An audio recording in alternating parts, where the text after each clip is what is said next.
Breaking news this morning, Iran just announced the Strait of Hormuz is open. Ships are moving, oil prices are dropping, markets are surging, and President Trump just said the U.S. Navy is staying put. So which is it? Is this peace, or is this a standoff dressed up to look like one? Let's break it down.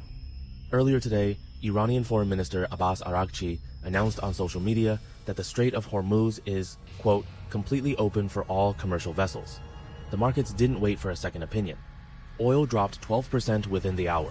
The stock market jumped. For a moment, it felt like the tension that has been building since February was finally starting to crack. But then came Trump. The president made it clear the United States naval blockade of the strait is not moving. Not yet. Not until there is a full and permanent peace deal on the table. His exact position, Iran says it's open, fine.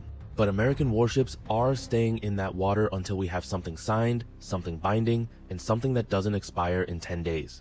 And that right there is the tension nobody is talking about this morning.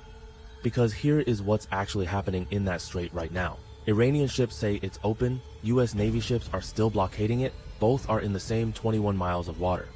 Both are armed, both are operating under completely different sets of orders from completely different governments. Governments that were launching missiles at each other less than 2 months ago.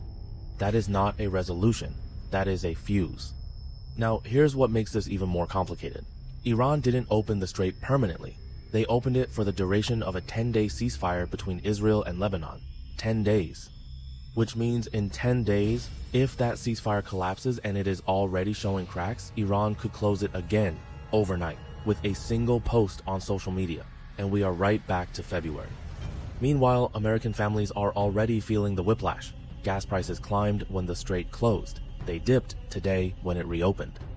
Your grocery bill, your energy costs, your shipping prices, all of it tied to a diplomatic situation that can flip in either direction before the weekend is over. Here is the bigger picture. Iran made a move today that looked like goodwill, but they made it on their terms, on their timeline, tied to a ceasefire they did not fully control. And Trump responded by refusing to blink. The Navy stays, the blockade holds. The message from Washington is clear: we don't trust a social media post as a peace agreement. And honestly, can you blame them?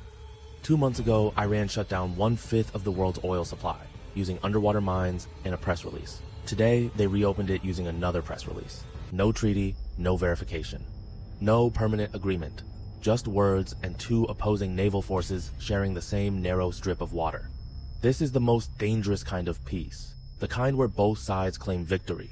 The kind where nothing is actually resolved. The kind where one miscalculation, one ship, one order, one misread signal in the dark can unravel everything in minutes. The Strait of Hormuz is open this morning. The U.S. blockade is still active this morning. And somewhere in that 21-mile stretch of water, American and Iranian forces are watching each other very, very carefully. Stay close to this one, because this story is not finished, not even close.